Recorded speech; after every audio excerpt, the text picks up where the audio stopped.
Yeah, absolutely. Morning, everybody. Thanks for making it. Today we'll be talking about the Cannon Beach Transportation System Plan. This is the third Project Advisory Committee meeting, 3 out of 4, so we're almost to the tail end of the project. And today the main thing that we're going to be focusing on is the preferred alternatives that we've refined based off of community input, more analysis, building off of the last meeting and what we shared with you at that point. A couple of housekeeping items. Jeff, I don't know if you want to go through this piece. Yeah, and Eddie, since I don't have the notes because you're running the show, just let me know when I'm supposed to be switching it back, handing it back off to you. But yeah, I can run through the next. This is Jeff Adams. I'm the Community Development Director for Cannon Beach. And so just the housekeeping notes to please mute if you're not speaking. Let us know when you'd like to speak. There's a little hand raise feature with part of the Zoom interface there down at the bottom of the screen, and just raise your hand if you'd like to speak. Hopefully we'll get some input today. We're already getting input, which is great. We're receiving emails and comments on the preferred alternatives on that transportation technical memo number 6, which is now posted up to the TSP website, and already getting some information back, feedback. So that's great news. And always, if you want to comment me, you can always adams@ci.cannon-beach.ord.us. And please promote respectful dialogue and comments. I think this is possibly the last place on earth that you'll find that, but we're going to promote it. Then the next slide. And welcome introductions. This is just the agenda. Well, TSP context. What work have we done to the date? The outreach effort that we put in. We'll go through the preferred alternatives, and then a discussion of some of the details of those all different alternatives, and then get into the next steps and talk about what's to come and those dates. And so, Eddie, next slide, please. Yeah, so what is a TSP? And so it's the next 20-year outlook for Cannon Beach, but I think what is exciting about Cannon Beach is this is our first transportation system plan. And so not only are we looking at the existing and future conditions, but what this does is it gives us an opportunity to finally look at our transportation system in context. And what we've tried to also look at is how that works regionally, how it works with the transportation system works with our emergency planning and other features of the transportation system. So, and then finally, then it looks at the funding options that are out there and available and implementation strategies. And like I said, this is our first transportation system plan. Hopefully it won't be our last, but it gives us a first chance to say, these are the things that we really need to do in the next 20 years. Okay. And so what we've tried to do is focus on Cannon Beach's needs. And as everyone who's been here knows, it's a special place. We want to preserve the village feel and what makes that special while addressing the challenges that are out there and the changing environments that are coming at us. Balance the needs of the year-round residents, the visitors, and those who do business in Cannon Beach. But safety, after location, it should be safety, safety, safety. And safe and comfortable pedestrian and bike connections through the town, which we do not have right now. And consistent, dedicated sidewalk paths, street crossings, bike lanes to make sense of these different connections. I think that's one of the biggest challenges, especially for tourism communities, is that most of the people come here, they've never been here. They can't make sense of it. And even for residents, is making that safe and accessible and work that into and take advantage of those access to evacuation routes and assembly areas. which we got a little tester last week, the week before. We had our first little tsunami test case, and so I saw Rick joined us. I'm glad our emergency manager is on this call, and he can also to speak to some of this. Next slide, please. And the PAC's role. So this is a different multi-tiered process. We have a project management team that's the consultants and the working group that's gets the information out. It advises the PAC, which is meeting today. That's what you guys are, is our community feedback. Our professionals are those that deal with the transportation day to day.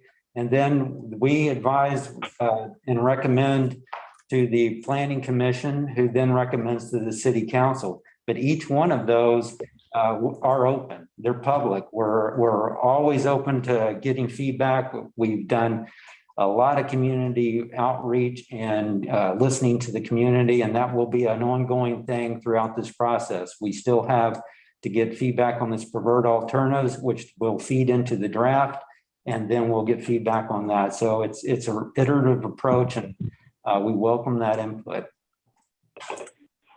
Next slide, please. And so we're here. We're at the open house number 3. This is the PAC right now.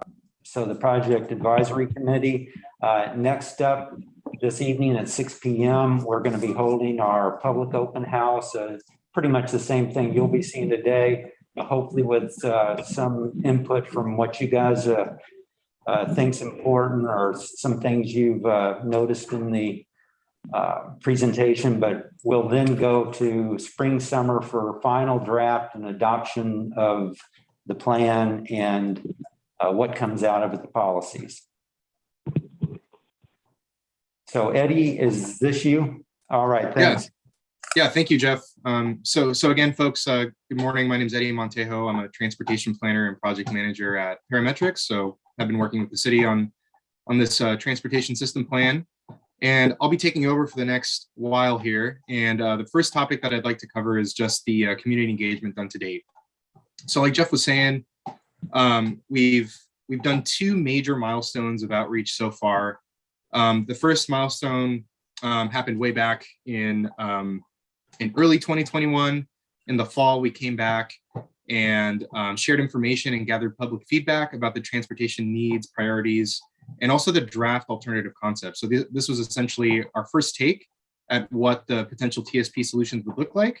And we gathered a lot of great feedback from you, from the Project Advisory Committee, from the public at large, and then also from the Joint Planning Commission and City Council, which we met with for our first workshop.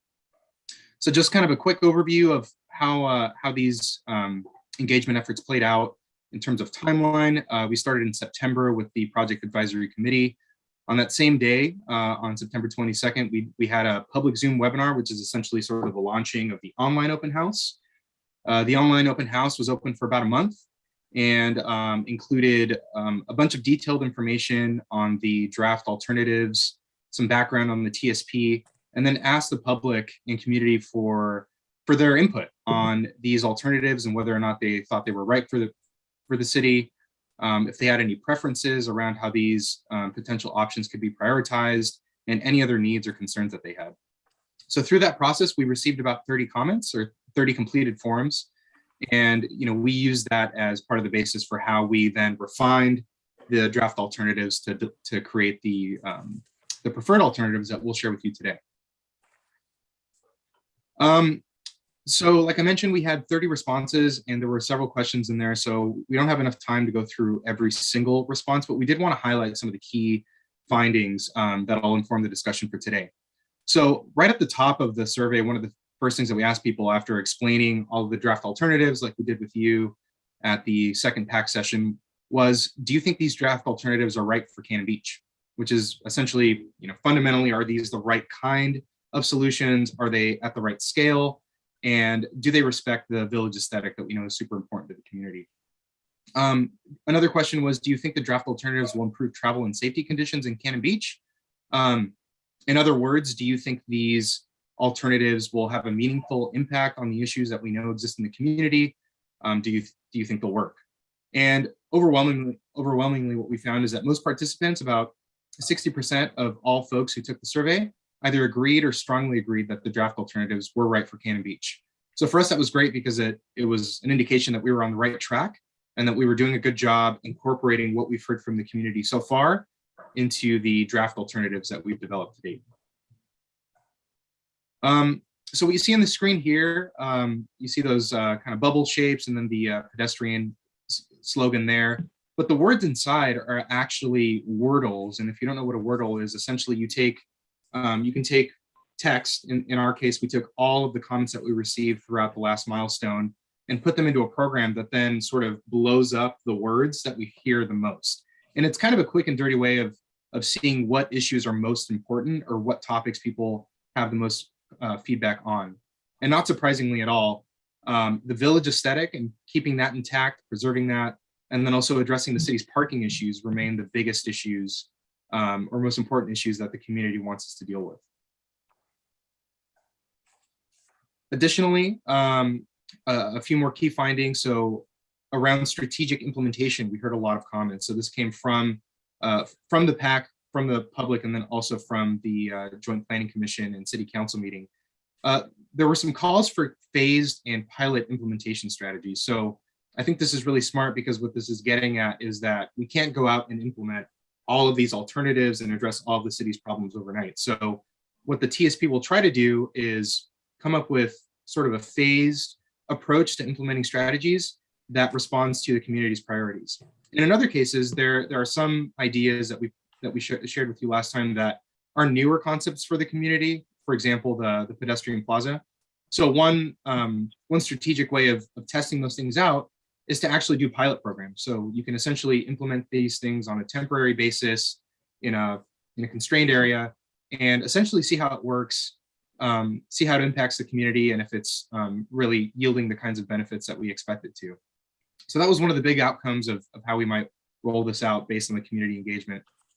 Another one was tourism impacts. So of course, addressing the impacts of high tourist demand, especially in the summer, remains a top priority. But we also know that at this point, the congestion and safety issues that we see coming from the tourist demand in town isn't just limited to the summer. It sounds like it's more of an all-year problem at this point. So really thinking about strategies and transportation improvements that address those tourism impacts is something that we certainly want to focus on in the draft TSP.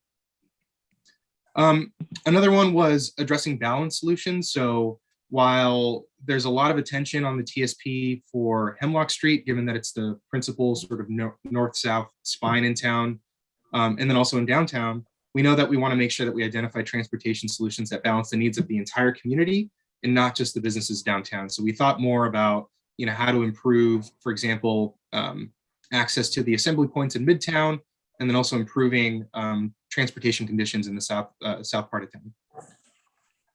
Multimodal improvements. So I think across the board, this was a pretty unified call, which was for improving the transportation system to make it easier to walk, bike, use public transportation, and then also making sure that it's ADA accessible. So that was something that we heard in a number of different ways, and we've done our best to incorporate that in our overall thinking about the network and the overall transportation system in the city. Safety, of course, like Jeff was saying at the beginning of the call, is paramount. So making sure that these transportation improvements yield some kind of a safety benefit for the community, including for pedestrians and folks biking, to make sure that people that are traveling by foot or on bike or touring the town can move safely and comfortably through Cannon Beach. And then lastly, this one is kind of related to the village context, but we heard a lot of support for sustainability and sort of resilience improvements. So, keeping that village feel, but then also addressing some of the sustainability challenges that we're all facing was something that we heard over and over. And then with regards to resilience, that's also going to be a critical factor in a transportation plan for a town like Cannon Beach, given its location and need to tie into an evacuation and response system that meets everybody's needs. So that's kind of a high-level summary of the community engagement. Again, There's a lot more to say about this, and we do have a complete report of the Milestone 2 outreach. So if you're interested in learning more or discussing more, you can certainly head over to the Cannon Beach TSP website, look at that report, and then contact myself or Jeff with any questions or concerns that you have. All right, so I'll refer back to more about what we heard throughout the community engagement process as I go through the preferred alternatives. But now I'd like to pivot to where we are in this process of identifying preferred alternatives for Cannon Beach. So you might remember a graphic that looks similar to this from the last meeting, but essentially it's just kind of a summary of where we are in the overall planning process. So first, we identified those preferred alternatives based on community input, and then also based on our technical analysis. Where we are today is actually going out and taking those preferred alternatives to the community, gathering your feedback from the PAC, and then also sharing these with the broader community to get feedback on the overall priority of these preferred alternatives, getting into discussion about cost and overall levels of community support so that we can then plug those into the draft TSP, which we'll be doing in the spring of this year. So we'll incorporate those refined preferred alternatives into the TSP, and we'll also at that point incorporate all of the previous work that we've done to date. So at that point, we'll propose policies for the TSP, goals for the transportation system. We'll provide a recap of the existing and future conditions of transportation in Cannon Beach. We'll provide a detailed overview of the preferred alternatives for the transportation system, and then we'll also spell out an implementation strategy that covers that priority piece, but then also how these projects could be funded and how all of this has been supported by the public and the community. And then finally, at the tail end of this project, which will wrap up in late spring, early summer of 2022, we'll have our final PAC meeting. We'll have our final online open house. We'll give the public an online tool to provide feedback on the draft TSP, and then that will essentially get it turned into an adoption-ready TSP. At that point, we'll start going through the adoption process where we'll have formal city hearings and city council hearings for the community to deliberate the potential adoption of the TSP. So that's just kind of an overview of where we are in terms of the preferred alternatives and how that plugs into what will become the draft TSP and the rest of the project. So focusing back in on just the preferred alternatives, just kind of a reminder that these preferred alternatives include transportation options for all modes in the city. So we're looking at pretty much every possible way that people can get around the city, not only in terms of physical improvements, but also around potential policy recommendations that could support the implementation of the TSP. So we're looking at roadway improvements and improving intersection operations and safety. We're looking at parking management strategies, since we know that's very important to the community. Emergency response and evacuation, and how the overall transportation system connects up with the evacuation system. Of course, bicycle and pedestrian, travel, freight. TDM refers to transportation demand management, which is just essentially a set of programs and policies for managing the overall level of transportation demand in the city. We can talk more about that a little later. And then public transportation. So we really are trying to take a comprehensive view with these preferred alternatives. All right, so getting into the actual preferred alternatives, if you've had a chance to take a look at the memo on the website, you'll know that these are organized by mode. And then also, a lot of these slides are probably familiar from our last PAC meeting. So I'll try to focus in on the specific recommendations. So first, as far as the roadway alternatives, really what we're talking about in most cases for the TSP are intersection treatments along Hemlock. So like I mentioned before, Hemlock received a lot of attention as far as these kinds of improvements because it is the principal north-south transportation spine through the community. Of course, it traverses the downtown area, midtown, and then in the south part of town is really the only way to get in and out of town. So it's critically important that we address the transportation needs on this important corridor. The other thing is that we ran some traffic analysis, if you remember, in previous stages of the project, and found that some of the intersections along Hemlock would fail in terms of traffic operations in the future if we didn't do anything.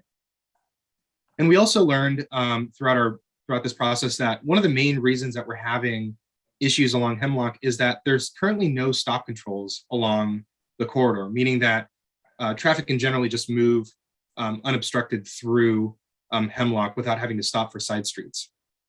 So one of the easiest things that we think we can do, and one of the things that we're recommending for the preferred alternatives, is simply adding four-way stop signs at a few key intersections. So we're recommending these at Hemlock and Warren, Hemlock and First, and Hemlock and Second in the near term, which typically refers to around the 5-year timeframe.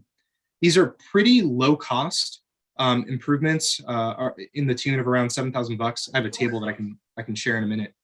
But we do feel that based off of our transportation modeling and what we've heard from the community, that this would be a pretty easy way of addressing some of those side street delays, which would result in an overall improvement for intersections along Hemlock.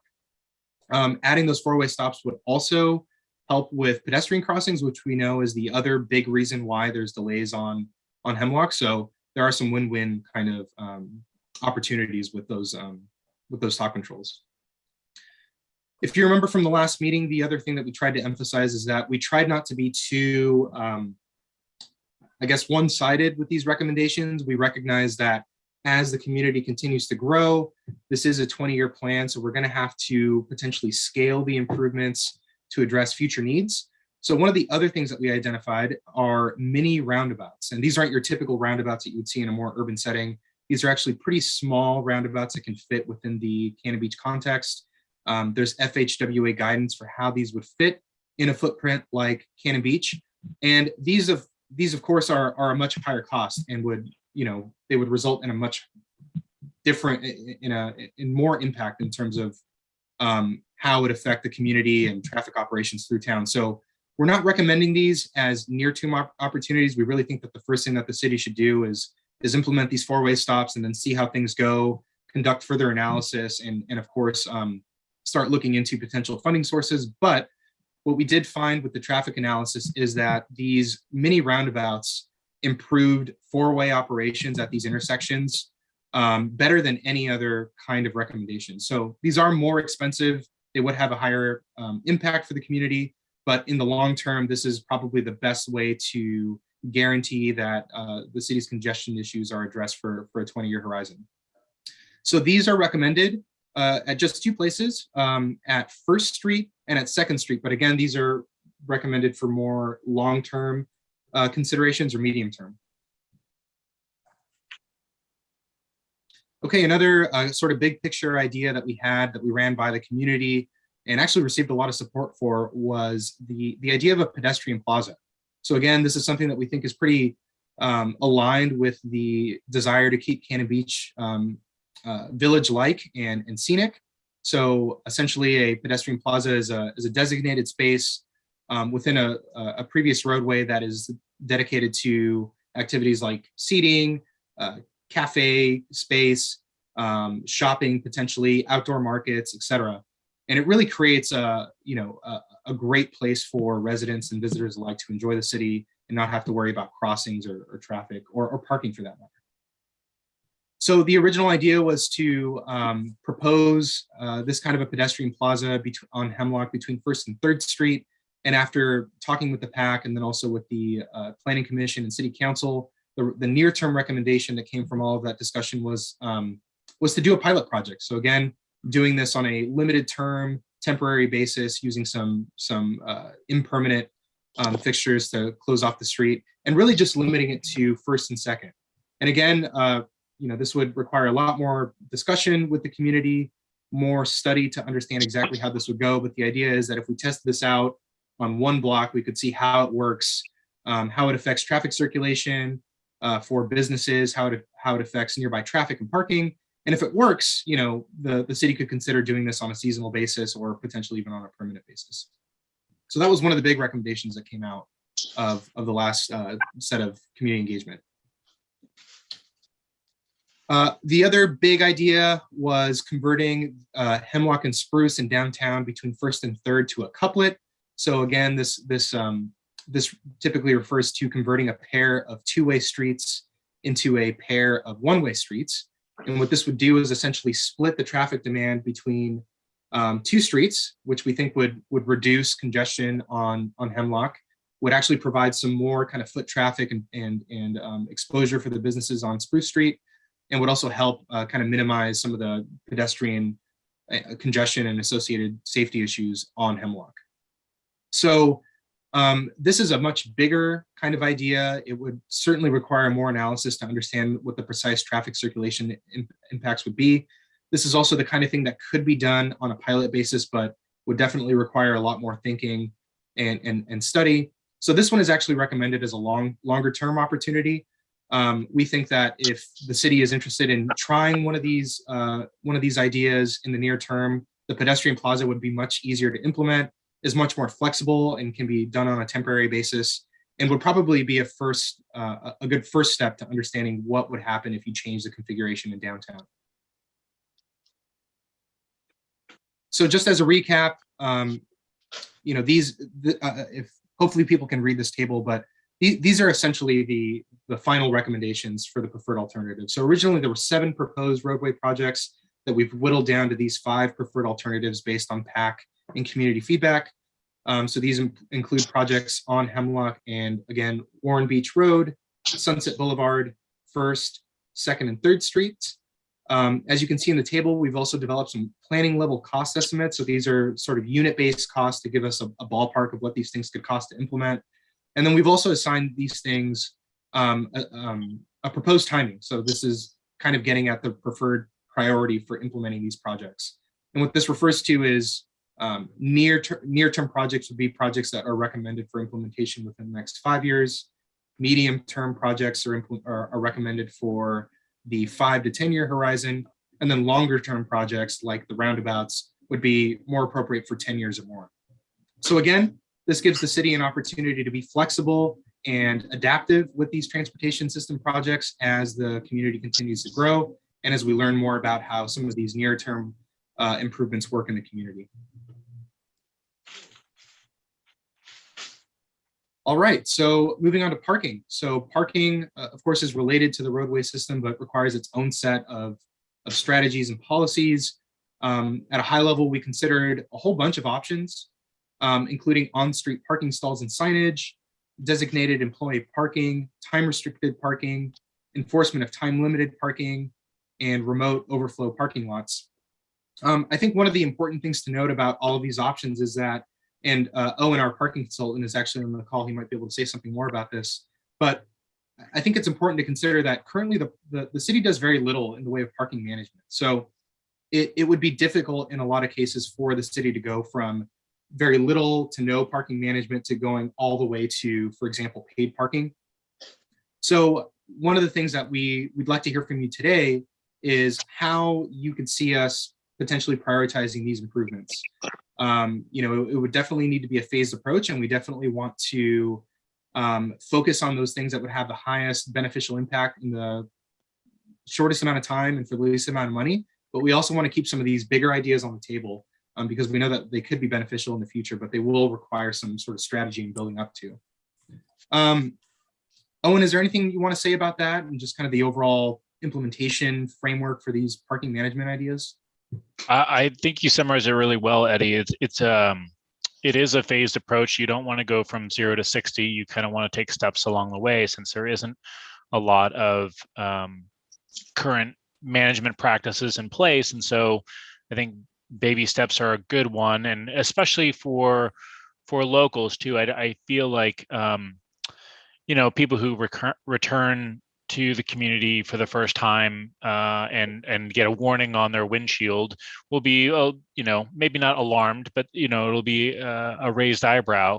And so those are the steps you kind of want to take. You want to really introduce it slowly and communicate well with the community. So I agree. There's a lot of these that you should keep on the table as part of the toolkit, because it is a toolkit for parking management. But I agree that baby steps are the kind of preferred approach here. Yeah. Well, thanks, Owen. I think the one other thing that I would add to that is that, we're certainly not saying that we want to go slow on this. We know that this is a critical issue for the TSP to address, and we know it's top of mind for the community. the good news is that a lot of these parking management strategies can actually sort of correlate with some of the other recommendations in the TSP. So for example, I mentioned TDM, which is transportation demand management. And those are essentially strategies and programs that can encourage visitors, for example, to tour Cannon Beach by foot, taking a shuttle, bicycling, or taking some other mode. And in a lot of cases, what you want to do is you want to encourage tourists to essentially park at their hotel stay or Airbnb and ideally stay there. And then from there, have a multitude of options for getting around town. We think that would be a really important way of managing some of the parking issues in town without going and doing anything that's very, very expensive or difficult to implement. So the good news is that there are a lot of programmatic and policy-based things that we can do in the near term that would address parking in Cannon Beach. Hey, and I do see a hand. Okay, yeah. Is that you, Caleb? Yes, sir, it is. May I make a comment on that last topic? Yeah, of course. So I think the parking thing is probably, it seems to me, one of the most poignant issues. Getting around town is doable to a large degree. I think some of the trails aren't well known to visitors, but the comment that baby steps on this are needed. Like, I think most visitors coming to town are coming from places where they're used to dealing with parking, and like, don't park here, go park in a parking garage. And if they park somewhere that they're not supposed to, get it. I agree with the attitude of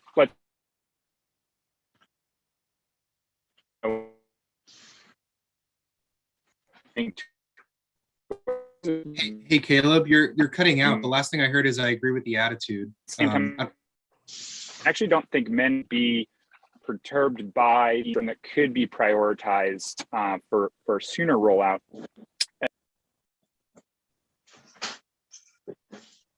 Hey, Caleb, I think you're muted now.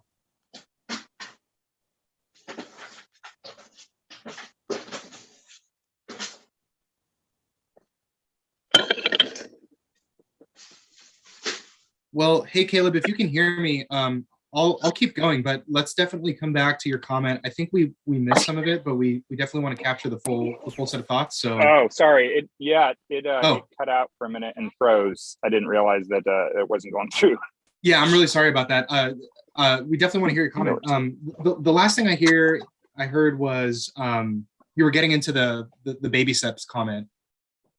Yeah, so I think my thought there is that while I very much agree with not being, unwelcoming to visitors, I don't think that visitors are going to find it a foreign concept to encounter parking enforcement and restrictions, because a lot of them are coming from more urbanized areas that do have that.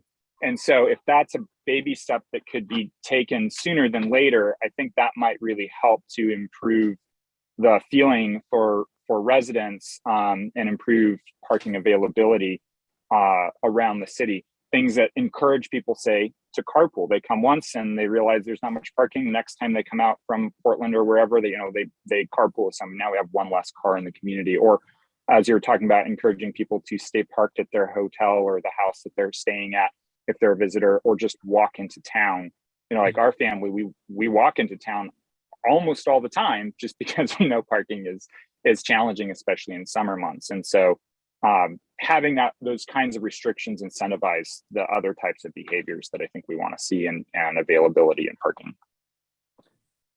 Yeah, I really appreciate your comment, Caleb. I think that's a good point. And you're absolutely right. If we are focused on tourists, most of these folks are going to be coming from more urbanized locales where they're going to be used to some level of I guess, higher order parking management. So I think you're right. I think the counter to that might be that there's also the potential for, I don't want to say community pushback, but I think these are pretty big moves, and I could definitely see, for example, instituting paid parking in downtown being something that the community is going to have to work through, and it might not be something that we can do in short order. So I totally agree with you, and I think that as the TSP becomes implemented, I think some of those near-term opportunities will start to show themselves. But, I think the message is more that there are lots of other things that we could also do that we think are essentially less controversial, that could have kind of a net effect that would still be pretty pretty impactful for the community. Owen, would you characterize it in that way? Yeah, and I now regret using baby steps as an analogy there. But yes, I think what we want to do is apply the strategy that fits with the current condition, I think is the better way of putting it. And so things like striping on-street spaces and getting signage up, those are critical bottom line basic stuff that needs to happen. And that really does need to go forward. Other things like, employee permit programs and offsite designated employee parking locations, those represent bigger steps for locals to handle. Less so, it's going to be less impactful to visitors, and so the visitors probably won't even see that impact so much. But these are the things that need to be introduced to the local community that will have an impact. But it has to be done through good communication. And it's not a massive step, but these are the things that kind of go along with the TDM strategies too, and they marry up quite well. So I think that there's definitely some things that need to happen immediately, and then there's some of those kind of middle term things that I think we need to foster acceptance for them, or at least try them out as a kind of interim basis to see how they go. And if they're met with some success, then maybe we can build on them. So it's a gradual thing that applies to the situation at the time. So Definitely. And Thanks. I guess oh, sorry, Caleb, did you have another comment? No, I was just saying thank you. Okay, cool. Yeah, really appreciate that sentiment, Caleb. I think that's good. It definitely changes my thinking about this a little bit. But again, just to riff off of Owen here, we want to hear from the community and think through this really critically as far as what is going to be the easiest to implement. What is that kind of bottom layer of support that needs to be there before we can implement some of these bigger parking management strategies? And then how do we build off of the existing opportunities in town? For example, there is a lot of sort of off-street parking capacity in lots that are being underutilized. So how do we tap into that as kind of a first step for addressing issues in downtown? So that's kind of the thinking.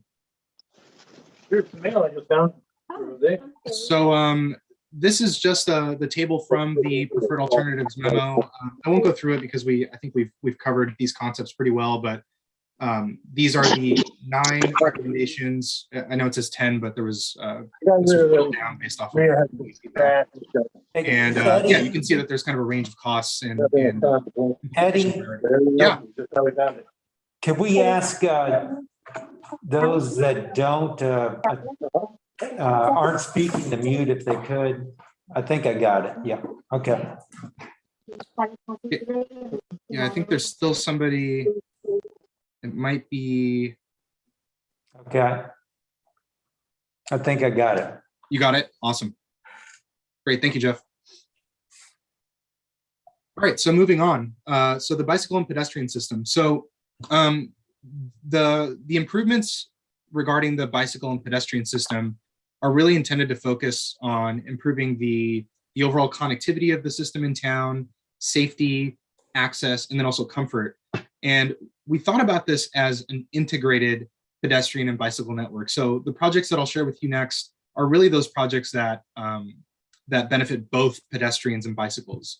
We do have separate bicycle improvement projects that are really just kind of short segments in town, but the big picture is that we wanted to have an integrated network that addressed some of the key bicycle and pedestrian needs that we know exist in the city. For example, we heard over and over that there's really kind of a lack of a consistent, safe and comfortable north-south bicycle and pedestrian route through town. And we also heard from the community that any opportunity to improve access to the city's existing evacuation network is something that is of high priority.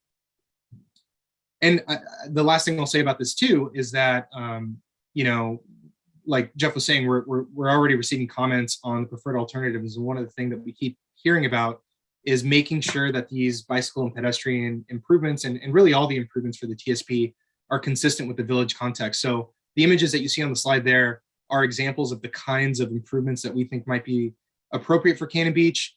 We're not proposing highly urbanized treatments. Really, we're talking about shoulder improvements that are at grade that can be created through the use of materials like compacted gravel or sand, pavement markings, and signage. Pretty simple improvements that we think can have a big impact on the comfort and safety of the folks biking and walking in town. Like I mentioned, we do have sort of a separate bucket of improvements that's specifically for the bicycle network and crossings. So the big emphasis here was connecting to existing trails and assembly areas, identifying places where we could have shared lane bike paths. So essentially streets that are wide enough where you can have bikes in the roadway off to the side with some minor kind of improvements to the shoulders. And then also, of course, a network of marked and enhanced crossing improvements. So this is just a sample from some of the community feedback that we heard. So here you can see kind of the menu of options, side paths, which again are sort of hard packed paths using the existing shoulders on some roadways, multi-use paths and trails. So this would be kind of your typical trail, sidewalks, marked crossings, enhanced crossings, ADA compliant curb ramps and facilities, and then improved access to evacuation and assembly areas. And there's kind of a spread here, but the overall picture is that we received the highest level of support for multi-use paths and trails, side paths, marked crossings. So one of the things that I wish I'd taken out of the presentation early on was there was that note about kind of focusing on sidewalks, and I just want to make it clear that we are not proposing sidewalks as part of this project. We were very aware of the village context and the desire in the community to keep that intact. And we just think that given the kinds of improvements in the local context, there's a lot of benefit that we can yield simply by improving shoulders, creating those kind of lower cost side paths, and implementing a network of multi-use paths and trails, such that sidewalks are not a priority for the TSP. As far as specific bicycle system improvements, the menu here are low stress bicycle routes. So again, these would be essentially people traveling on existing roadways, and those would be improved with paint and striping and signage. Physically protected bicycle lanes, off-street bicycle routes and trails, and improved access to evacuation facilities. From this, the top three were really improving access to evacuation areas. It sounds like a lot of people would like to feel like they could, bike to a nearby evacuation area in the event of an emergency. Related to that, the creation of off-street bicycle routes, and just overall creating a network of low-stress bicycle routes in town. So those are kind of the three that we focused on. Yeah. Eddie, we have a comment from Lisa. Oh, okay. Hi, Lisa. Hi. I'm just trying to, I'm probably supposed to just sort of sit on the outside and watch, but I did have a question about the slide before around the paths. And I appreciate the one that you were just showing that talked about sidewalks and yes, thank you. And I appreciate the concerns maybe from a field perspective of sidewalks, but these paths that you're talking about, like the side paths, how does that work when you're having physical challenges around accessibility? So are they not just hard packed, are they paved? I mean, how do we make sure that as many people can access Cannon Beach as possible and feel welcomed, if they're in a wheelchair or have some other physical challenge that makes it hard to walk on gravel or worry about cars on the side of the road? How does this work in that? Yeah, that's a great question, Lisa. I appreciate that. And that's actually something that we looked into with our designers. That was one question that I had is there a way to build these that's low cost, effective, creates, an effective delineation between vehicles and people walking or biking that is still wheelchair or other mobility device accessible. And our understanding is that there are some design principles out there that can be applied. So compacted sand and gravel is one example. I mean, those are, that you've probably been on similar types of trails, and those can certainly be designed to accommodate wheelchairs because they wouldn't have, you wouldn't have grade separated curbs, it kind of removes the need to think around ADA accessible ramps, since ostensibly people could just roll right onto the path and stay in that delineated space. Of course, this is kind of a long-term planning project, so we haven't worked out all of the details around the design, but we do think that there's enough evidence out there that these principles could be applied to create a network of those kinds of side paths that would work for folks in wheelchairs or other ADA needs. So that's kind of my best answer at the moment. If you're interested in learning more, I could certainly try to scratch up some further examples.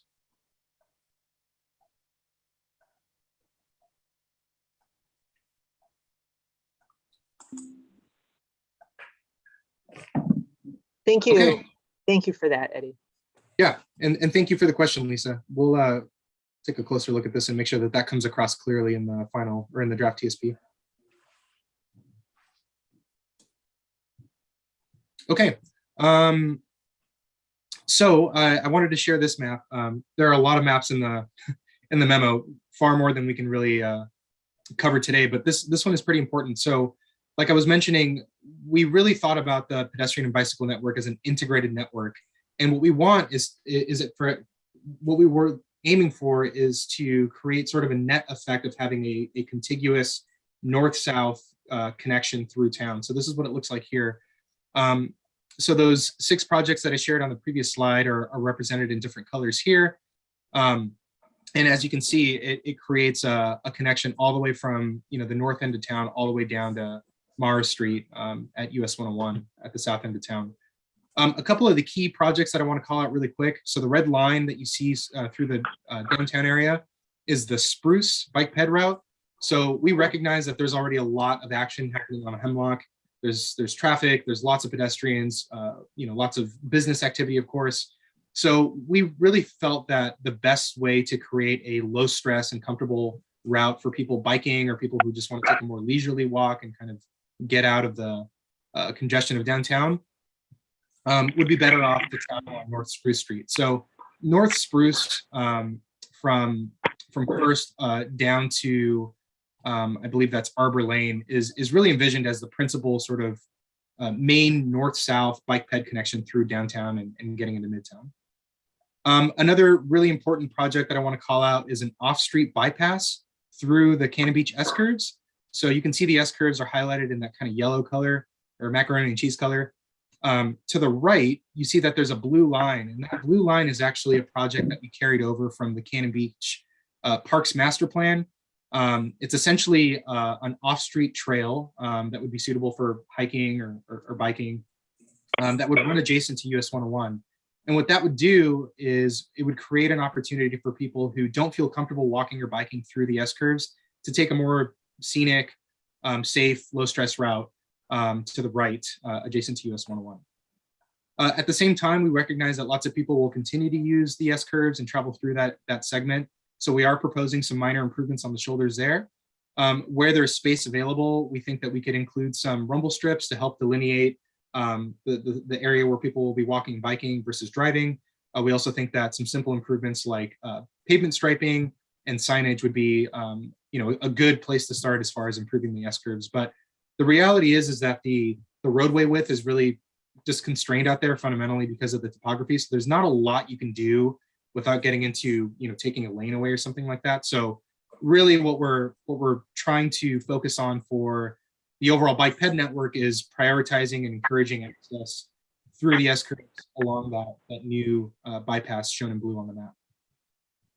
South of that area, in pink, you have the South Hemlock shoulder improvements. So again, here it'll really depend on the specific block that you're talking about, but generally we think that you could make some simple improvements around just delineating the space better with pavement striping, adding some signage, stamping down some areas where people might be biking, and just kind of making it known that there will be people walking and biking through that southern segment. So overall, pretty low level improvements. But again, if you add these things up, we think you have kind of a network effect that would really improve walking and biking in town. Okay, another key thing. So actually, let me go back to the previous map. So you can see the little A's on the map designate where the current evacuation assembly areas are in town. One of the opportunities in town is really helping people get to that first assembly area right at sort of Spruce and Arbor Lane. If you can see it, it's kind of where the dotted yellow line connects up with the red line. That is really the nearest assembly area to downtown. So it's critical that we facilitate multiple connections for people to get there. So furthermore, further south on Yukon Street, there's another assembly area that we've also drawn a connection to with that blue multi-use bypass. And we think that this is really important because, again, we need to make sure that we're facilitating bicycle and pedestrian access to these assembly areas in the event of an emergency. And, we've spoken with Rick Hudson, the emergency manager, and Rick, maybe you can say something about this, but we know that from the city's perspective, one of the main things that we want to focus on is making sure that there's roughly a 20-minute evacuation period in the event of a tsunami that we want to try to focus on. So the idea is that, if we implement this network, it'll really help people access those assembly areas within that 20-minute time frame, if they're able to. So we're thinking about the evacuation system and network and how to connect these bicycle and pedestrian projects to those. And in addition to that, we also think that there's additional evacuation information, signage, and wayfinding that could be implemented throughout the community to make sure that people understand where these routes are, how they link up to those assembly areas, and where they can find more information for getting to safety. One of the new things that we have included in the preferred alternatives is consideration of a vertical evacuation structure. It's outside of the scope of the TSP to propose exactly what this thing would look like or where it would go, but we do think that because there's really just that one assembly area in the proximity to downtown, there's probably an opportunity to locate some other site in town to build something like this that could probably offer some year-round benefits for visitors and tourists or locals. You could set it up as kind of a scenic viewing area or something like that. But in the event of an emergency, people would have access to some kind of a vertical structure to get out of harm's way.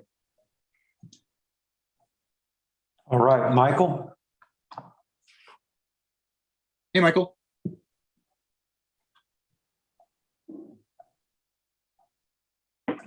There we go. Sorry, I was double muted. I just was going to make a quick point to the group that vertical evacuation structures can look, depending on level of investment, can look, aesthetically different than what the image we're seeing right here.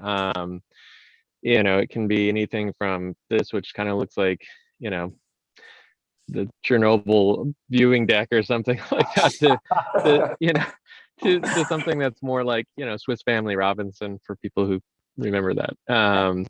So it can be a real not just infrastructure that can help keep people safe in an event like that, but also be a real amenity for the community, a recreational amenity, unique viewing opportunity. So there's a lot of ways to do that, but I just wanted to point that out because I know that image sometimes can be a little bit jarring for folks. But a real novel, interesting idea, and I'm happy to see it mentioned here. Hey, Michael, I think the source says it all. Visual Engineering Resource Group. That's pretty much tells you where that's coming from. Right. Yeah, some structural engineers out there probably think this is great, but Michael, that's a great point. And again, it's out. Be nice. Right. But I think, to Michael's point, it's outside of the scope of the TSP for us to really do like a siting analysis and figure out exactly how this would play out. But there's a lot of different ways that this could be implemented. And, there could be even public-private partnership opportunities where, a development project could help catalyze something like this, and it could be integrated into some kind of a mixed use building where you could have, community amenities or restaurants or some other kind of business operating off of the ground floor. It could also function as a public amenity that integrates transit or bicycling or something like along those lines. So yeah, Michael, you're absolutely right. This could look dramatically different than what you see on the screen here, and it could also potentially align with some other opportunities in the community around development and business. So again, this is just kind of a big picture idea, but we did want to share that with you today. By the way, Michael, I think that was the comment of the day, the Chernobyl viewing deck. I think that was great. By the way. Yeah, certainly the most colorful language of the day. I like it. All right, folks, I'm almost done, and then we'll turn it over for discussion. As far as public transportation, I won't belabor this piece too much, but just kind of an overview of what we discussed with you last time and what we're moving forward as the preferred alternatives. There was some requests from the community for a new bus stop in the north part of downtown. We're currently working with the city to identify a slight revision to that. That we proposed a project that was near an existing bus stop, and we actually think there might be more benefit doing it close to the Ecola Park.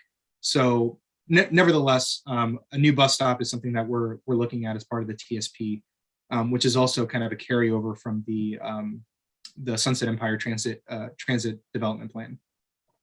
Mini mobility hubs. As a refresher for those of you that don't know what that means, a mini mobility hub is essentially configuring a number of different public transportation options in one kind of unified place. So for example, you could have bicycle rentals, places for Uber and Lyft pickup and drop off if that was operating in Cannon Beach, information around evacuation centers, probably a map of that bicycle and pedestrian network so that visitors and tourists know how to access those routes and trails, and other kinds of sort of information to help people navigate Cannon Beach without necessarily relying on a car. So those kinds of mini mobility hubs can be done a number of different ways, but we have identified a few key locations that might make sense for rolling out. And one of the recommendations that came out of the last round of outreach was, again, kind of taking this on as a bit of a pilot. So picking one or two of these mini mobility hubs and trying them out and seeing how they work on a limited basis. So the two locations that were identified as potential pilot hub opportunities were near the Cannon Beach Chamber of Commerce in downtown, and then also potentially carving out some space in the Tullavana Beach parking area to, again, kind of aggregate some of these mobility elements to test out what a mobility hub looks like in Cannon Beach. Last thing I'll say about that is that could also certainly connect up with some of those transportation demand management strategies. For example, hotels in town and Airbnb hosts could have a pamphlet that describes the multiple mobility options in town and could direct people to those mobility hubs to help reduce congestion and parking issues throughout Cannon Beach. Another big recommendation that came out of Sunset Empire's work, and then also what we've heard from the community, is just increasing intercity service. A lot of folks feel like people would use transit more if it ran more frequently. So a general recommendation is just increasing the frequency and service hours that currently exist in town.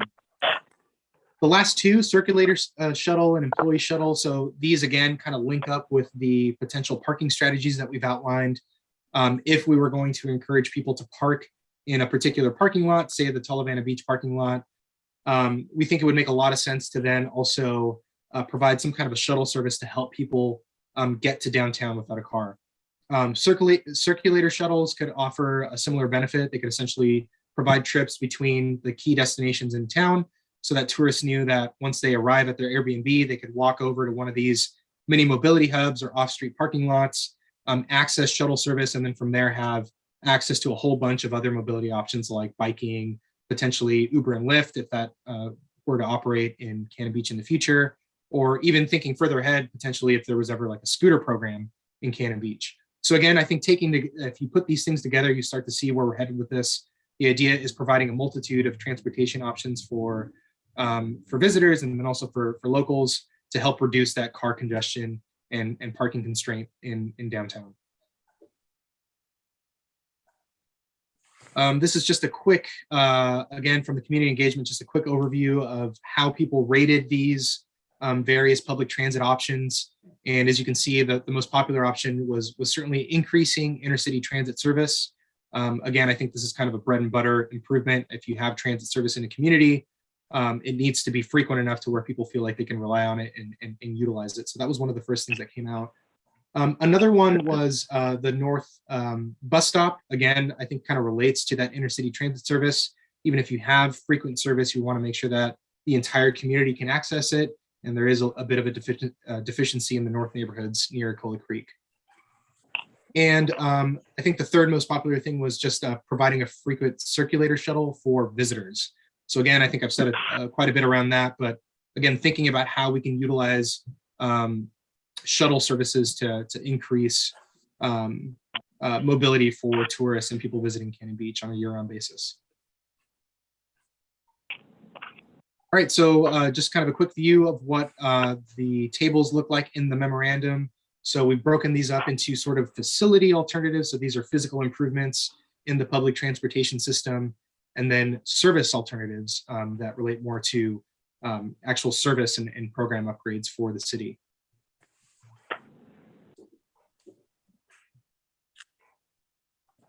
All right, emerging transportation technologies. So these are things that are not currently operating in Cannon Beach, but we think that the city would be prudent to address in TSP policies. We've seen in other communities and even in some larger cities where, you know, a scooter company will sort of move in and the city might not be fully prepared for what that means in terms of policy. And it can create some loopholes where, you know, it puts the city in a less than desirable position. So one of the things that we're recommending for Cannon Beach is to really get ahead of that happening and some of these emerging transportation trends, and establishing some policies to help kind of regulate and set up some rules for future programs for scooter and bike share, for example. Similarly, ride-hailing companies like Uber and Lyft have also operated in this way where they'll kind of move into a city that isn't quite ready for them, and it creates a lot of consternation for the community because it hasn't been worked out in terms of the policies and how those ride-hailing companies will be regulated and taxed. So one of the things that we're also recommending for the TSP is before those companies move in, it would be wise for the city to really kind of set up that policy framework so that the city's in the best position to benefit from these kinds of services and not really be at the mercy of the private sector. The last thing on the slide is EV charging stations. Again, in line with that village context, there's a lot of support from the community that we've heard so far around sustainability, you know, keeping the footprint of the city small, you know, not turning it into a big urban kind of community. And one of the ways that you can do that is by promoting some of these lower emission future technologies like electric vehicles. So electric vehicle charging stations are things that could be implemented, for example, at some of these mini mobility hubs that I mentioned before. They could be placed strategically throughout town in the future. And if in the future there were electric scooter programs or electric bicycles, for example, those could also benefit those kinds of mobility options. So just something that to consider in the TSP. And again, you know, we're not at the stage of recommending specifically when, where, or how these things would be implemented, but we do think that at a higher policy level, Cannon Beach would be wise to incorporate some of this thinking into the draft TSP. So that's all included in the preferred alternatives. I've said a lot about this already. So transportation demand management. So again, campaigns to encourage visitors to travel to and within Cannon Beach in modes other than driving. So we think that those kinds of policy recommendations should be included in the draft TSP.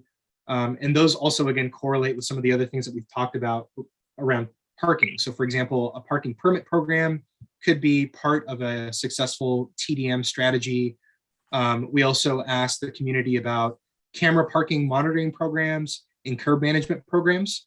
And generally, you know, these were all seen as good ideas. Again, how these are implemented and in what order will really depend on what we hear from you moving forward and how we kind of refine this as we develop the draft TSP. But generally speaking, these are good policy recommendations to include. And we really think that taken together with some of the more physical improvements would really yield a huge benefit for the community in terms of addressing the parking and congestion issues throughout town. Freight alternatives, really, there was just one recommendation here, which was designated short-term loading zones for delivery trucks in commercial areas. Again, we don't know precisely where these would be, but we do think that the TSP should recommend designating these loading zones as a policy. Once the TSP is adopted, the city would then go out and actually identify where those loading zones ought to be. And they could be, again, part of a broader parking management strategy where, for example, during certain parts of the day, freight can use those areas to drop off and pick off cargo to support local businesses. And then throughout other parts of the day, it could be time limited parking for visitors and residents. All right, I apologize for talking so much and so fast, but it's a lot to get through, and I really wanted to make sure that we left some time for discussion. But overall, again, hopefully these aren't surprising to you. They're essentially the same recommendations that we shared with you last time. We've just done more work to really refine them and think through how they kind of fit together as an overall network.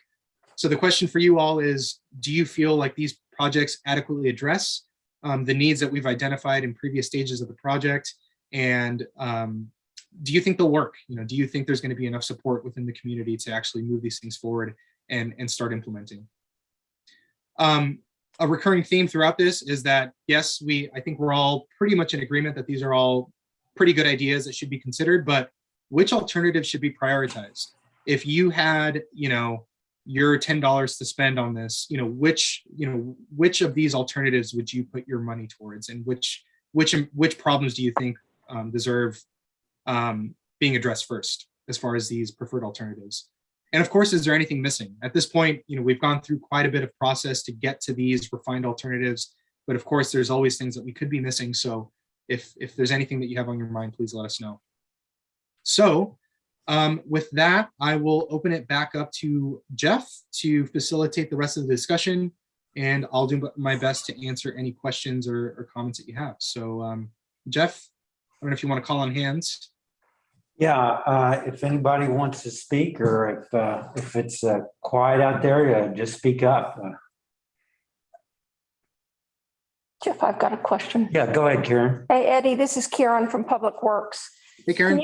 Can you take us back to your slide where you did the unit costing on the four-way stop and the roundabout, so that the audience understands what unit cost is and how you came to those dollars? Yes, absolutely.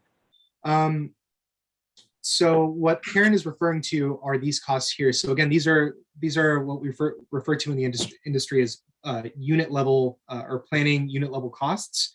Typically, what this refers to is a range of sort of standardized costs that have been aggregated from all over the country for sort of unit-based improvements. So for example, if you're going to build a sidewalk, there's some pretty consistent data out there that will give you a decent ballpark for what it would cost to build a sidewalk on a per unit basis. So for example, per linear foot, it might be so-and-so dollars.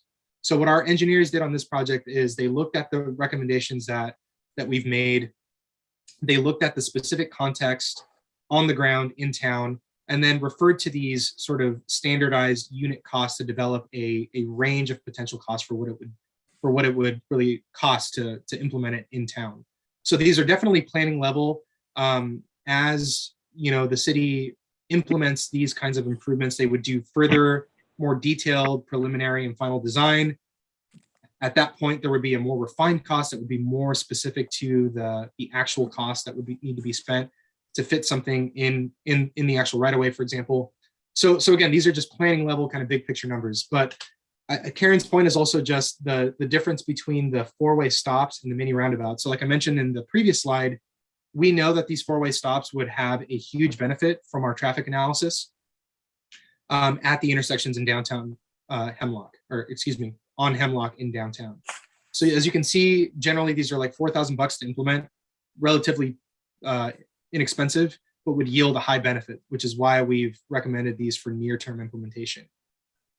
Alternatively, a mini roundabout is far more expensive. I mean, we're talking about essentially $1 million. But again, the benefit here is that the traffic operations in our traffic model exceeded expectations. I mean, basically for Hemlock and for the cross streets, you would have free flow conditions, at least according to our traffic model. So the idea is that, if the city had, if the city was constrained to spend a certain amount of money in the next 5 to 10 years, we really think the best first step would be to build those always stop controls, get some of that initial benefit and help control the intersections now. And then as funding becomes available and as the community continues to grow, and as we learn more about the transportation issues in downtown, a mini roundabout could be a viable step, a viable next step if we wanted to do a more durable, kind of long-lasting solution. So that's kind of the idea with the cost estimates there and where they came from. Karen, does that answer your question or what you wanted me It to cover? does. Yep, thank you. You got it. All right, Lynette, I see your hands up. Hi, yeah. I don't know that I will answer these last few questions that you want input Okay. about, but I'll try to just say personally, I think the safety aspect is pretty important.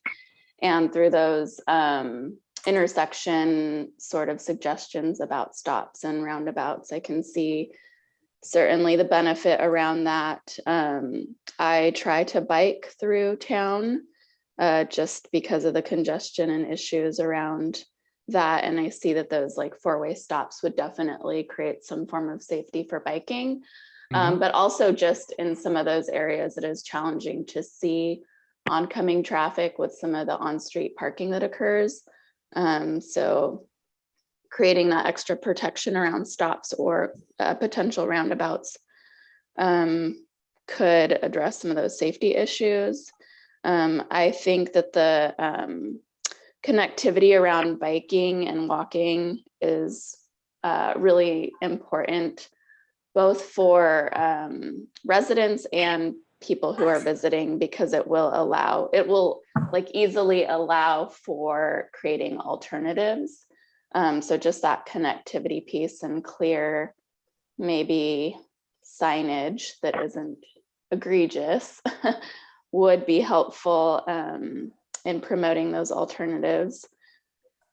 And then the piece of ADA accessibility, I think, is something that should be top of mind with all of these walking and biking paths that are multimodal. And then in terms of just input, I just wonder if those from the city have solicited input from the Cannon Beach Police, because I imagine that they will be the ones who will be enforcing anything that becomes implemented. And they might also have really good input in terms of like deficiencies and priorities, since they're constantly driving around and enforcing currently. So that's just a thought I had. I wanted to, sorry, I'm gonna go on for a while. So No, please, we have stop time. me. I just wanted to sort of also highlight that, like, taking into consideration that we have a lot of rain year round, and in the winter there's a lot of rain, that we consider permeable surfaces or ways that we're not just creating more sort of runoff and allowing for water to go back into the system easily. But also considering the ADA accessibility. I don't know how those two things can work together.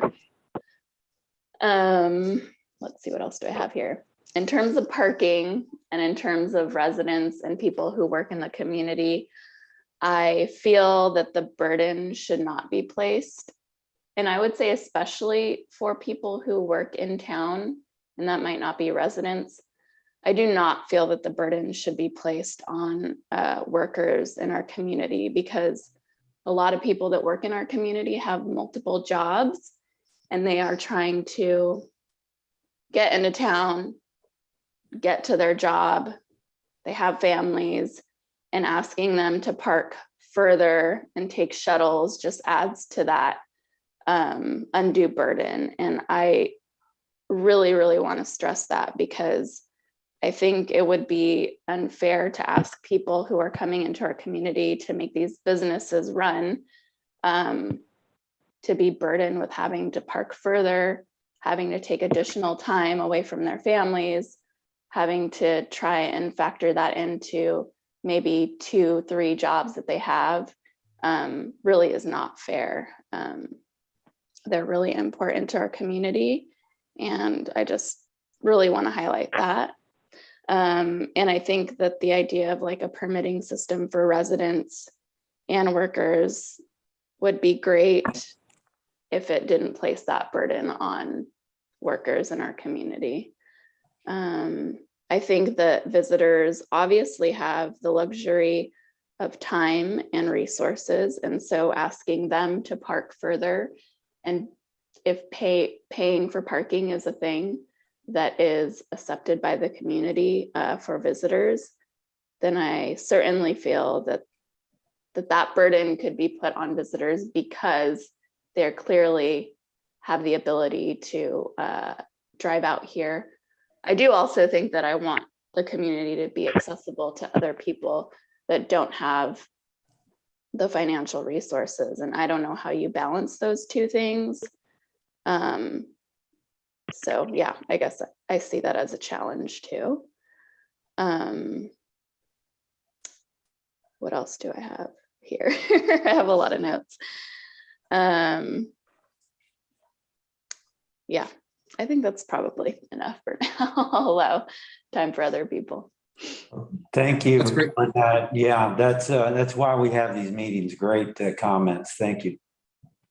Yeah, I really appreciate it, Lynette. I think you bring up some great points. I tried to capture, well, I definitely captured all of your bullets. I don't know if I can respond to every single one, but yeah, I mean, I fully agree with you. Safety is paramount. And, I think that's why we really focused on taking kind of a network approach to the bicycle and pedestrian improvements. I think in some communities, I've seen an approach that focuses on hotspots where there might be a crossing issue here and maybe a missing gap here. And what that results in is, yeah, maybe you're addressing those hotspots, but how do those things kind of connect up with one another? So I really think to have the safest system possible and one that's accessible, especially, it needs to be contiguous. So we definitely tried to think about that. And one thing that I didn't mention that you reminded me about was the multi-use path that we're recommending, that would be sort of that bypass route through the curves. That would be a paved path of some kind because it is kind of a multi-use trail. And in order to make it accessible, I think it would be difficult to not pave it. So we're not proposing a lot of paving, but I think that's one area where you would have more of a traditional kind of multi-use trail that could be enjoyed by people of all ages and abilities. And again, it would provide that critical connection to the assembly area in sort of the start of Midtown near Haystack Hill. So yeah, great comment around safety and accessibility. I definitely agree with you there. The comment about police, I think is really wise. Jeff, maybe we could do that. It would be nice to get some police input on the preferred alternatives.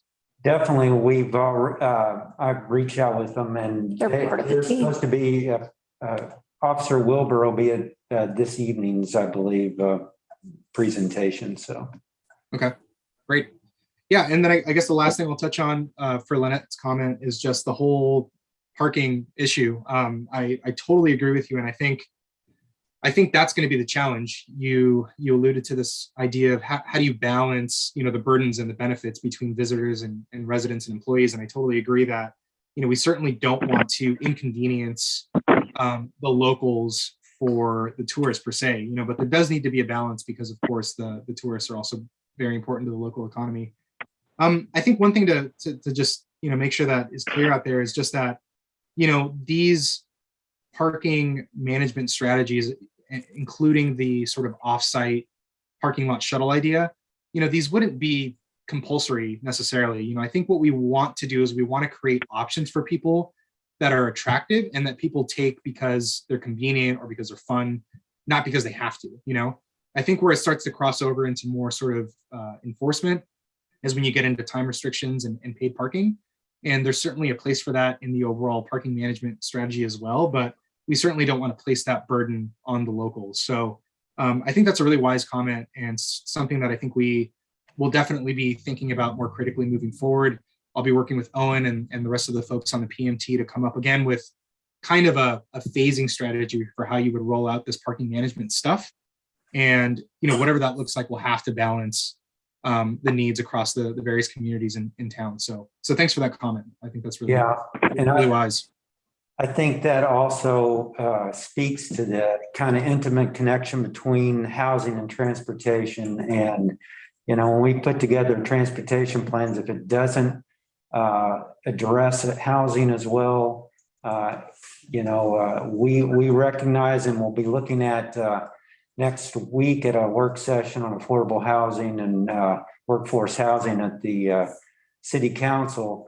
This is a topic that cannot be unlinked. They're intimately connected, and our workers are mainly coming from elsewhere, and so where are they going to park? That's part of this conversation. So thanks for bringing that up, Lynette. Yeah, great comment. Thank you. Anybody else? This is Caleb again, if I could make a comment. Sure. Yeah, of course. So I just want to second what Lynette was saying about worker parking. I do very much agree that is really important, especially given the challenges businesses are having in attracting and retaining employees. If you got to make them park and shuttle, that's extra time they're not getting paid for, and that I think makes it harder for businesses to hire staffing.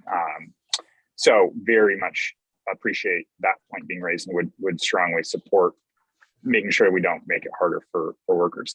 The second thought was around a parking permit, resident and worker permit, and I might have missed a discussion on that during this this meeting and other stuff, but that is a solution I have seen in other cities, places I visited, where residents have a parking sticker, and if you have your resident sticker, then you don't have to pay for on-street parking or city parking lots and whatnot. And I've seen towns and been a visitor to towns where they have those same, maybe each hotel it gives one to each guest during their stay, and a vacation rental home has one that they might hand out. And that gives a really great, affords an opportunity for visitors that are staying in town, not just day visitors, to then, have to think about, do I drive my car into downtown? If I do, I can use this. If not, then, I can walk. And it also gives a mechanism to start the conversation before those visitors get to the town to say, hey, bring fewer cars. Because people need to do that just in general when they're coming to visit. And I completely agree with visitors. Yeah, they have the resources. They can pay for parking, and they should pay for parking. Charge for those stickers.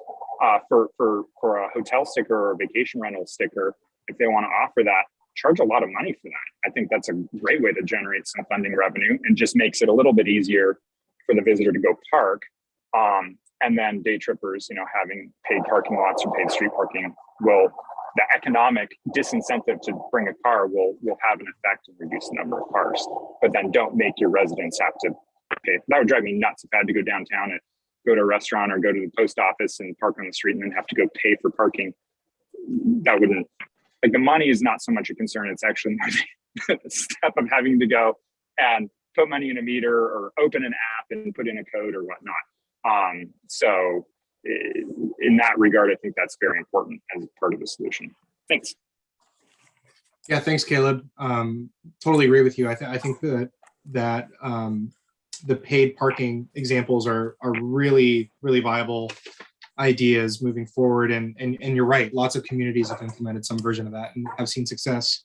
The only counter to that, or not counter, but the only thing I would add to that, kind of riffing off of Lynette's point, is just that, there is also that balance where we don't want to make Cannon Beach unaffordable to people, but I totally agree that it's a great opportunity for raising revenue. It could actually help support the city's overall kind of funding for implementing more transportation system projects. So it's definitely something that we want to include in the preferred alternatives. So yeah, thanks for your comment, Caleb. That's great stuff.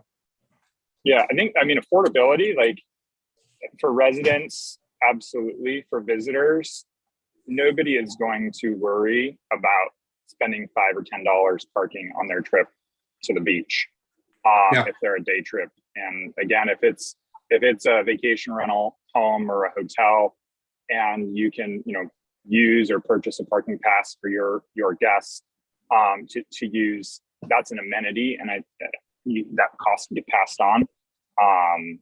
I think most in town, especially probably those on the vacation rental side, are very happy to support things that help the town and help these challenges the town faces, as well, still allowing their guests and visitors to be able to, to enjoy the town too. Mhm. Pass the cost on to visitors is, I think, a great plan any way we slice it. Yeah, I concur. Well, hey folks, we are a couple minutes over time, so maybe I'll just go over the last slide here, and then if folks want to stay on and chat more, I'm happy to stick around. Jeff, I don't know if you're available, but Yeah, that's fine. okay. So as far as next steps, so I've alluded to this already, the draft TSP. So we'll take these preferred alternatives and we will we'll incorporate all the previous work that we've done, goals and policies, the review of existing and future conditions, our funding plan, all of the public input that we've received, and then the refined alternatives that we've discussed today, and we'll put it into the draft planning document. Once we have that draft document, we'll actually take that back out to the community for the final round of outreach. We'll have our final PAC meeting where we'll have an opportunity to discuss this as a group again. And we'll also launch the third and final online open house where the broad community will have an opportunity to weigh in. Like last time, Jeff and I will work on getting the word out to as many folks as possible. Some people aren't necessarily comfortable with online open houses, so we're certainly collecting feedback through email and phone call.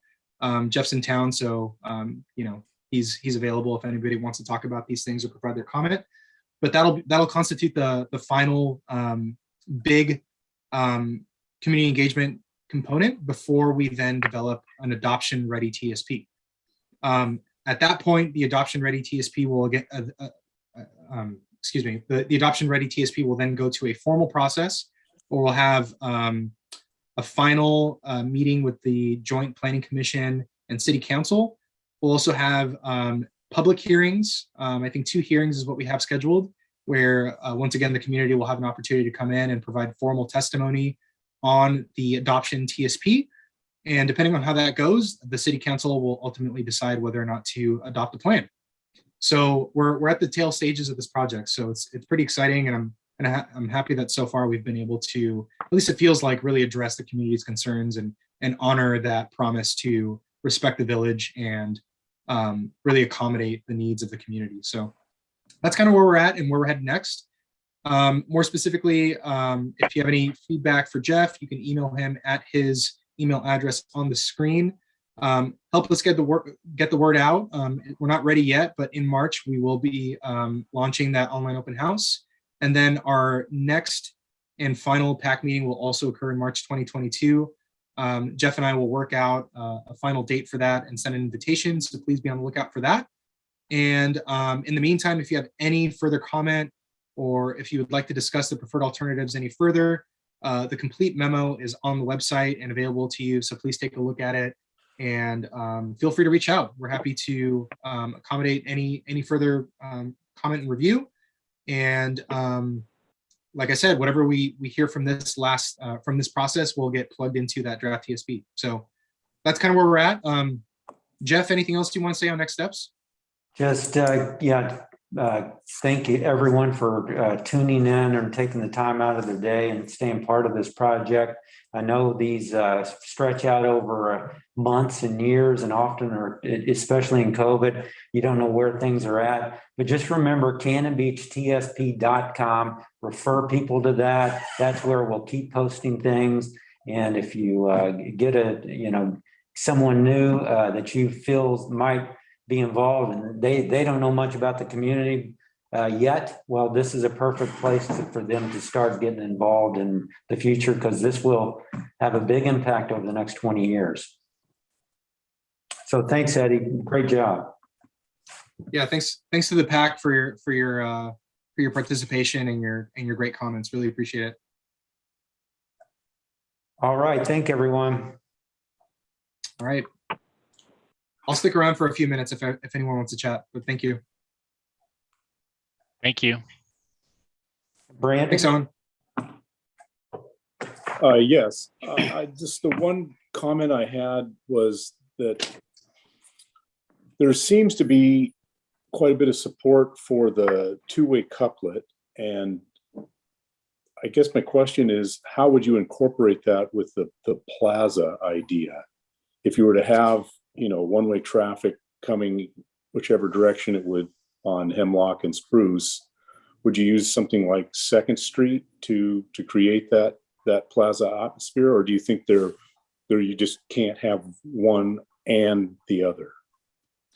That's actually a great question. So yeah, I think if you're talking specifically about the Hemlock and Spruce couplet, you're right. You really wouldn't be able to do both. It's kind of a one or the other. And between the two, it sounded like people were more interested in temporary implementation of the plaza. So that's why that was recommended as sort of a a near-term option. But I think you bring up a good point. We actually did look at a pedestrian plaza on 2nd Street.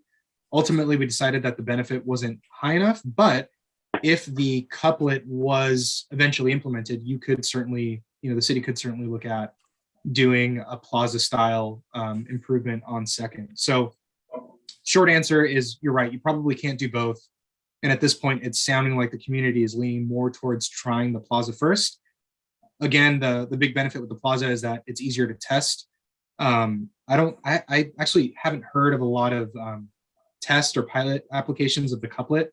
So not saying it couldn't be done, but it would just require a lot more analysis, and it would probably cost more money too. So that's why we kind of recommended the plaza as a first step. Yeah, I think it was, Brandon, I think that it was kind of suggested, or at least another option was to, what's the street that's closer to the beach than, and Laurel or Larch. where you take a left at first, going into town, use that street, first and second stays the plaza, and cut back down 2nd. So that was, it has more challenges, Brandon. I think but hey, if we did try the plaza and we liked it and it would work, it's to say, hey, it looks like everyone loves it. What can we do next? And I like that. That's what I think we all, and what we've heard from the public, that kind of a pilot approach gives us an opportunity to kind of test some of these things. Have some lessons learned. Yeah. And we test it out. All right. Well, thank you very much. I appreciate your feedback. Yeah, thanks, Brandon. That's a good question. Eddie, this is Karen. I think Caleb touched on something that our team needs to do a deeper dive in, and that's the resident permit and such that we were talking about. When I lived in Hawaii for almost 5 years, I worked for a public utility company, and the company got an incentive that they distributed out to their employees, and it was in the form of incentives towards carpooling and ride sharing, or taking alternative transportation like bike or Uber or walking. And you had to report that each month that you were doing it. And then in turn, you got some sort of incentive. Some of it was, $5 a week, or it was a monthly stipend for someone that wasn't able to ride share, and it bought you a permit and you parked in a designated area. And Cannon Beach, just like Hawaii, is somewhat landlocked. We have the same congestion they have. It's a very expensive cost of living, and people struggle to survive there just like they do in Cannon Beach. So there's a lot of similarities in the islands and Cannon Beach, especially as it relates to the attraction for tourists to inundate the area. So that might be something we could take a deep dive into and see how that has developed over the years, or gotten better since I've lived there, and see how we might be able to explore that. I know the city provided incentives to the companies to either share their parking that they had available on their properties through these permits and stipends, and or incentives to get their employees to ride share. So something we could explore here for sure. Yeah, I think that's great, Karen. And I don't know if you're aware of this, but we actually just started working on another project with the Oregon Coast Visitors Association, and Jim Pano with the city of Cannon Beach Chamber of Commerce is involved. Yeah. And we were actually just talking about this. So it feels like one of the first things that we might be able to implement as far as the TSP projects is around this kind of transportation demand management and parking management stuff. Mhm. And, you know, I'm not as familiar with your local, political process and how long something like that would take to get through. But at least on a programmatic level, it sounds like there's a lot of momentum behind doing something like this in the near term.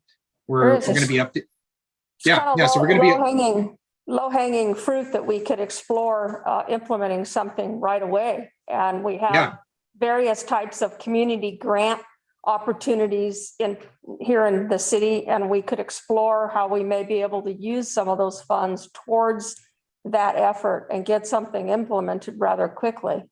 Absolutely. Yeah. So, you know, I think with the draft TSP, that's something that we're going to need to make sure is reflected. We keep saying that we know that these are the most important issues in town. So, you know, I really feel like the first things that we should recommend for implementation in terms of like the next year would be getting some of this stuff off the ground. And luckily there's already some of those efforts already in place. But yeah, I think with regards to resident permitting, again, I think it's a great idea. It sounds like it would be more of a political process, but we can at least get some of those programmatic foundations underway in the near term.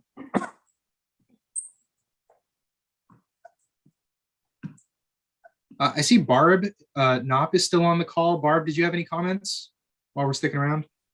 I think the whole process has just been great. I really appreciated Lynette's comments about not placing the burden on the workers and the residents. This has just been a really good project. Great, thanks, Barb. Appreciate that. I think Jeff's done a good job advertising and communicating this, and this is where the team can help to spread the word, invite people to get on this as we approach kind of the final point where we're going to develop our final ideas. I mean, it's kind of speak now or forever hold your peace. We want the input. Yeah, well, that's the beauty. We've still got that draft to get out, and once that draft's out, I expect that's when we'll hear a lot at that public hearing phase, and look forward to. I think everyone's stepped up, and we've incorporated as much of the public comments as we could along the way. So I think that's done a good job. All right, thank you, Eddie. All right, great. Well, thanks, folks. Appreciate you, and we'll be in touch. Jeff, I'll reach out separately. I have a couple of questions for you. Okay, thanks. All right, cool. Bye-bye.